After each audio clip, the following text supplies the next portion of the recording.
Olá, meus amigos. Eu tenho hoje uma mensagem para vocês que pode ajudar muita gente. O título é Quando eu estou fraco, então sou forte. Todos nós na vida temos lutas, né, dificuldades, temos alguns dias que podemos não estar sentindo bem, podemos ter angústia ou uma tristeza que não sabemos explicar muito bem de onde vem. Essas coisas acontecem com todos os seres humanos normais, né? E algumas pessoas realmente parecem que são mais fortes do que outras no sentido psicológico, e eu acredito que são mesmo. Tem mais recursos internos, tem mais defesas, tem melhores defesas contra a angústia, contra a tristeza. São pessoas mais soltas no sentido de não se deixar levar muito por este ou aquele sentimento e conseguem ter essa produtividade, né, a proatividade, o empreendedorismo, mesmo sendo uma pessoa que não tem uma profissão X, Y, Z, pode ser uma dona de casa, ou pode ser um empresário milionário. Essas pessoas são mais resistentes, né, vamos dizer assim, às situações dolorosas da vida. E tem o que eu costumo dizer, né? Essas pessoas têm aquilo, né? Aquilo é essa capacitação, vamos dizer assim, maior para lidar com situações difíceis na vida. E talvez algumas delas vieram de uma estrutura familiar mais funcional, mais equilibrada, e também nesse grupo de pessoas que parecem mais fortes para viver, elas talvez já nasceram com uma possível maior tendência a reagir em sua autodefesa do que outras pessoas. Você que tem 2 filhos ou mais pode ver que, diante de situações às vezes tensas na família, né, um filho vai conseguir se defender. Não, eu quero isso, não, não quero aquilo, não, assim não dá. E outro já abaixa a cabeça e fica quietinho ou quietinha e meio que engole um monte de sapo, né? Por que essa diferença, né? São 2 crianças ou mais, da mesma casa, mesmo pai, mesma mãe, mesmos pais biológicos, criados ali naquele ambiente que é o mesmo, mas uma consegue se defender e a outra não consegue se defender bem. Uma consegue falar, expressar a sua zanga, a sua chateação, a sua alegria, e outra não consegue muito bem isso. Isso é uma questão, ainda até certo ponto é um mistério, né? Porque é uma questão que tem a ver com bastante genética, mas não é só uma genética, é uma característica daquela criança.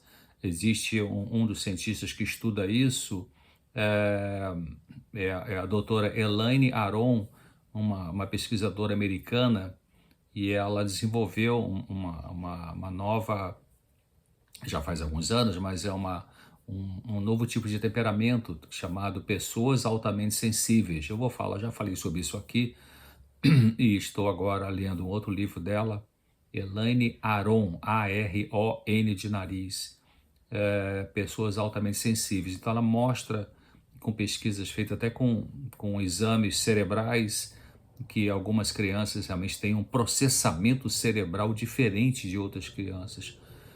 Nascem com isso e, portanto, elas são mais sensíveis. Por isso que a gente não deve nunca comparar as pessoas. Se você é uma pessoa muito proativa, muito empreendedora, e não critique alguém que não é como você. Você não sabe como é que funciona o cérebro dessa outra pessoa. Você não sabe as lutas dela, né? Agora também é importante pensar um outro lado da moeda, né? Mesmo essas pessoas que eu estou chamando de mais fortes, elas podem ter suas fraquezas. Quanto mais elas funcionam racionalmente na sociedade, nos relacionamentos de trabalho, na família, na sua comunidade religiosa ou outra, ou em qualquer lugar, quase muitas vezes, muitas dessas pessoas reprimem as suas emoções, tendo pouca facilidade de tomar consciência dos seus próprios sentimentos. Então ela pode parecer aos olhos da pessoa leiga, né, num olhar mais superficial, mais externo, que são pessoas muito poderosas, muito fortes, muito normais no dia a dia, elas passam uma ideia de muita segurança, muita decisão, né, pessoas ativas, produtivas, é alguma coisa quase que mais que humano, né? Como diria um autor, um psicólogo americano chamado John Bradshaw, no livro, um dos livros dele fala assim, parece pessoas mais que humanas, né?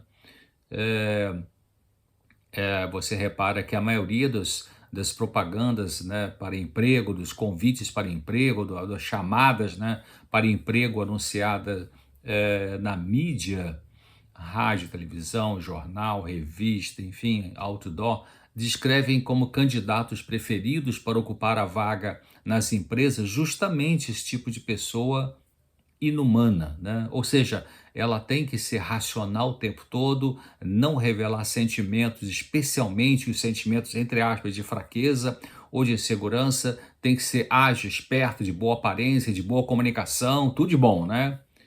Talvez pudéssemos dizer um computador de última geração para fazer a empresa funcionar e produzir dinheiro. Aliás, está sendo uma angústia, né? No mundo, a entrada da inteligência artificial e de robôs que estão tirando os seres humanos aí do mercado de trabalho. Então, geralmente, os indivíduos assim, mais fortes externamente, eles podem, alguns deles, viver num tipo de transe emocional, vamos dizer assim, né? Eu estou usando essa expressão no sentido mais popular, não no sentido técnico. Algumas pessoas são distantes delas mesmas, não se conhecem bem do ponto de vista racional, né, de pensamento, inteligência, produção no trabalho. Elas são realmente fantásticas, né, realmente. Mas elas podem não saber que tem algumas emoções, né, como tristeza, medo, angústia, confusão, insegurança, entre outros. E só começam a saber que tem essas emoções quando entram numa crise desencadeada por qualquer evento da vida, né? Pode ser uma separação conjugal, uma demissão de um emprego, a morte de um parente próximo, uma perda financeira importante, um abandono, né, por parte de alguém que essa pessoa amava, ou a saída dos filhos de casa. Então, quando acontece uma dessas situações que mexe com as emoções, aí essas pessoas podem sentir alguma coisa, né?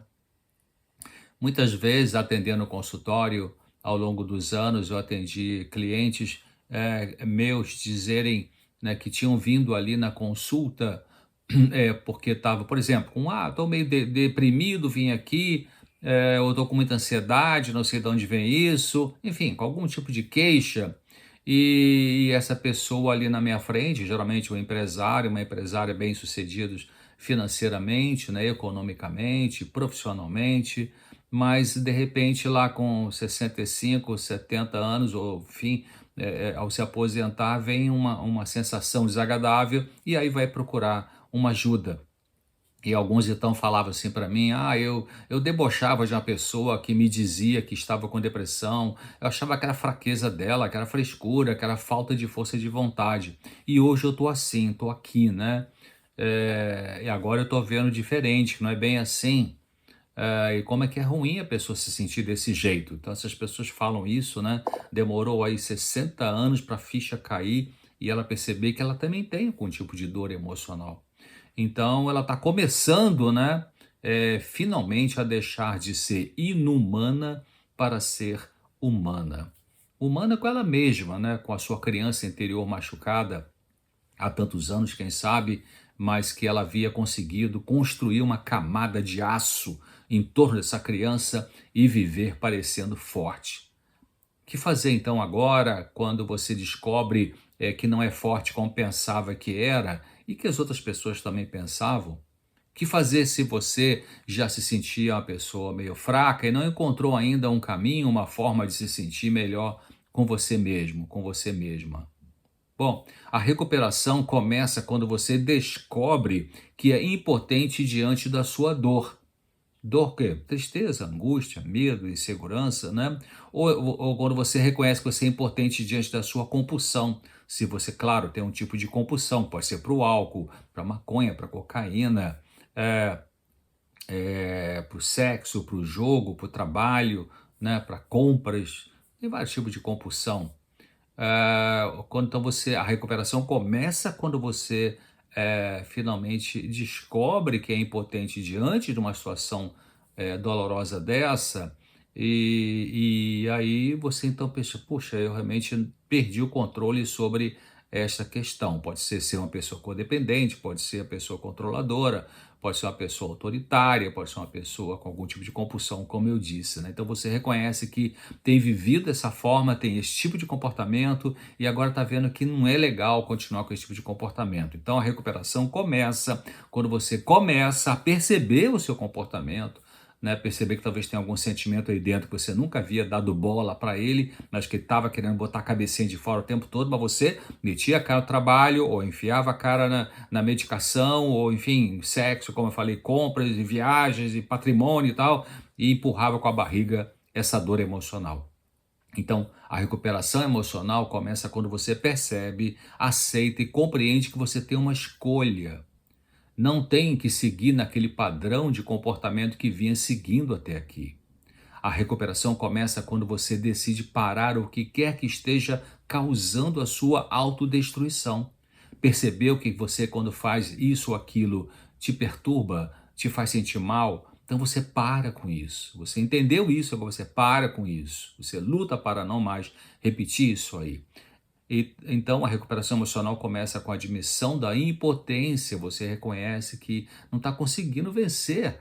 E essa decisão significa tomar a vida em suas mãos. Parar de fingir que é por fora o que não é por dentro. Né? Parar de colocar aquelas fotos produzidas nas redes sociais, mas só você e Deus sabem como é que você se sente por dentro. Né? Então você vai encontrar e distinguir e amar a sua criança interior genuína original. Paradoxalmente, quando você aceita a sua impotência, quando a gente aceita a nossa impotência diante de uma situação desagradável e a gente procura uma ajuda, procura pensar nisso, aceitar essa impotência sem ficar rebelde, né? Sem se rebelar contra Deus, contra a vida, contra as pessoas, contra você mesmo, é possível então recuperar a capacidade de agir. Eu vou repetir, é uma coisa paradoxal, parece um contrassenso, uma contradição, mas quando você reconhece a sua impotência e se humilha diante disso, no bom sentido da palavra humilhar, não é se desprezar, né? É parar com arrogância. Então você aceita a sua impotência diante de um fato, de um comportamento, e aí você então se humilha diante disso, você consegue funcionar, né? Uma coisa contraditória. Uma pessoa normal, eu tenho falado isso aqui várias vezes, uma pessoa normal, um ser humano normal, tem fortalezas e tem fraquezas, tem coisa que consegue, tem coisa que não consegue, né?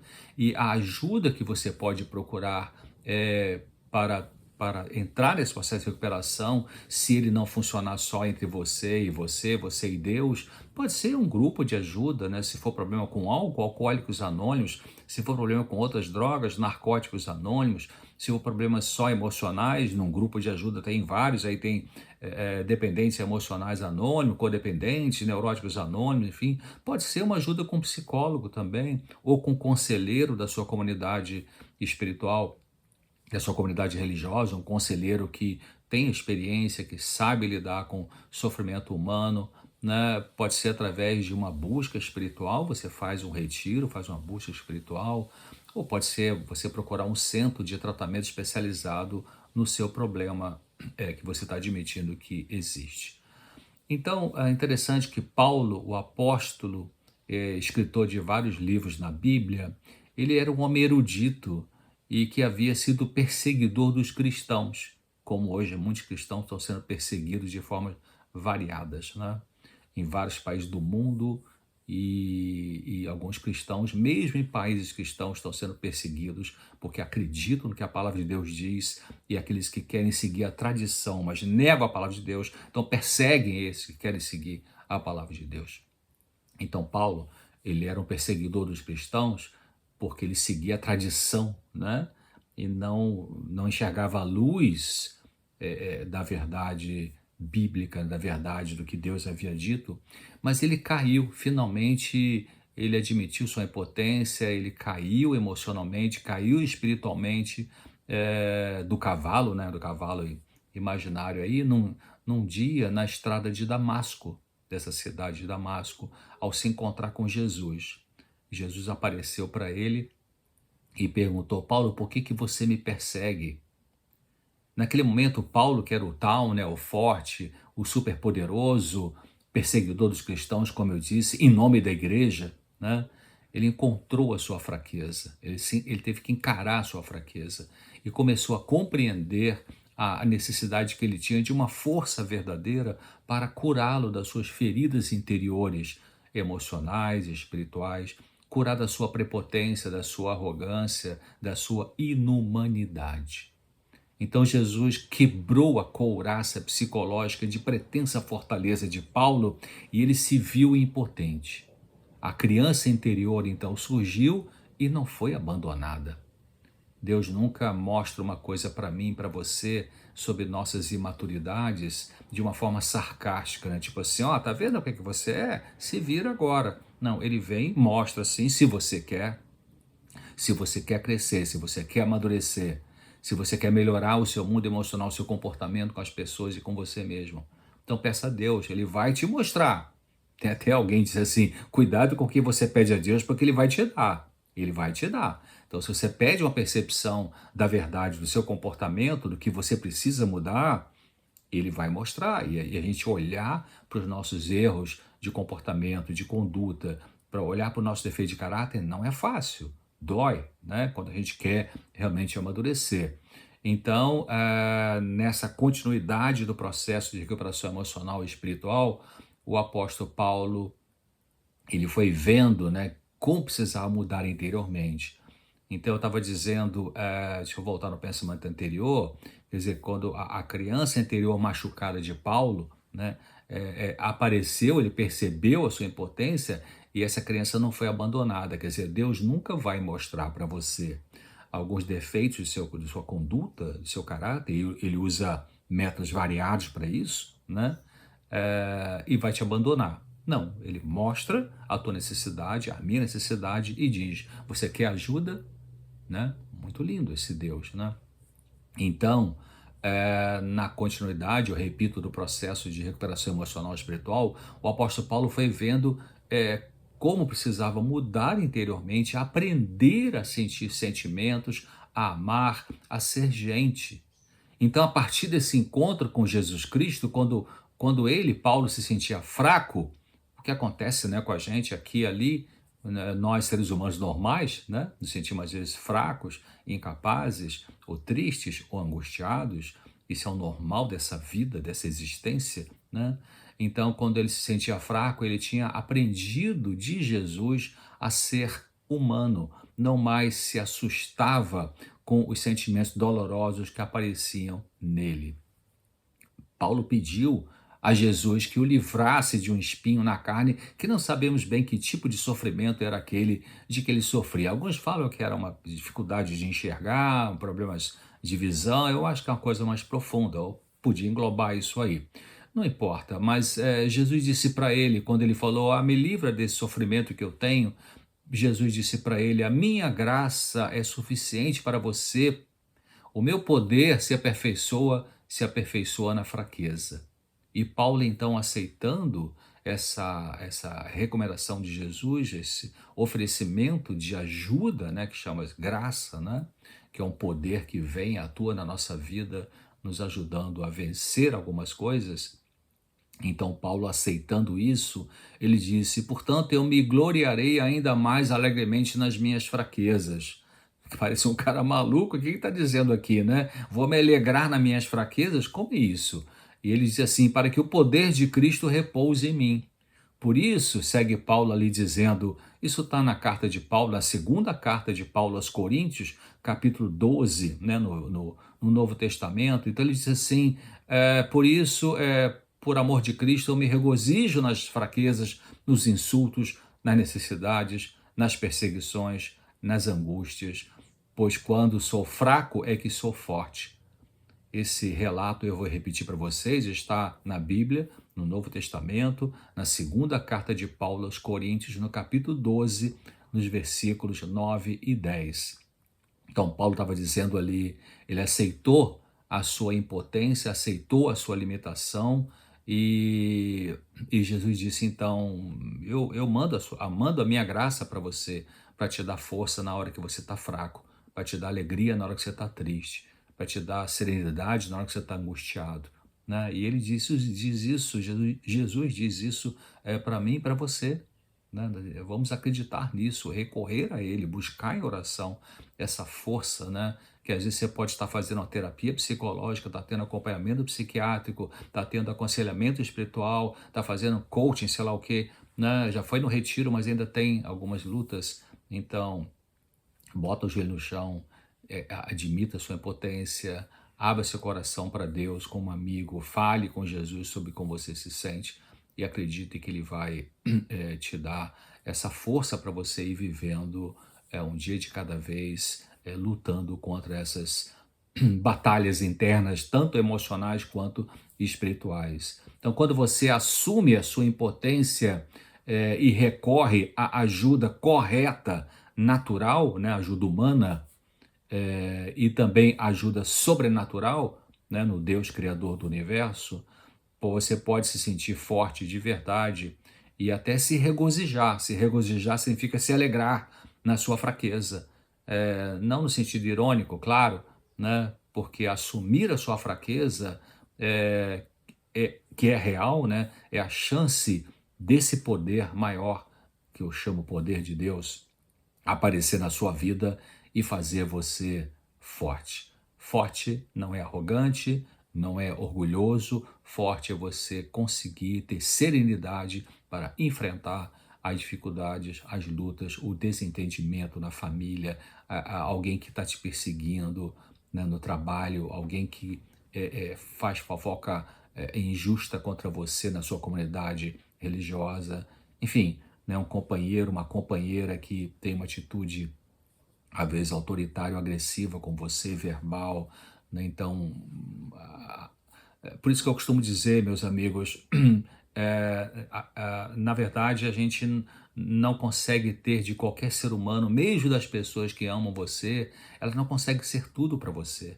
Né? Então temos que abaixar a expectativa de esperar das pessoas coisas que elas não vão conseguir dar, nem você vai conseguir dar para outras pessoas, né? E só Deus pode preencher o nosso coração. Mesmo assim, nessa vida, a gente vai ter que lidar, né, com momentos de angústia.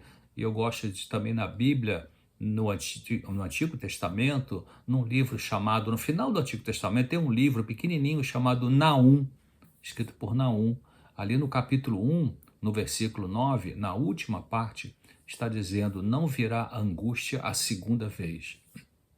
A primeira é qual? A primeira é essa que estamos vivendo aqui, nessa existência, né? Mas Jesus voltando, ele vai nos levar para o mundo 1000 anos, como diz a Bíblia, né? No céu, de avaliação de todas as pessoas, porque vão ser salvos, porque não vai ser salvo, e depois ele vai restaurar esse planeta, a Terra, conforme a Bíblia diz, e aqui vai ser o céu, né? Então aí sim, aí não mais haverá nem angústia, nem tristeza, nem morte, nem dor, nem corrupção, né? Nem disputa política maldosa, nem guerra, né? Porque as primeiras coisas já terão passado. Bom, era isso que eu queria compartilhar com vocês, então pense nisso, né? Jesus falando, quando você se acha fraco e me procura, aí eu faço você forte, tá bom? Grande abraço, até o próximo vídeo.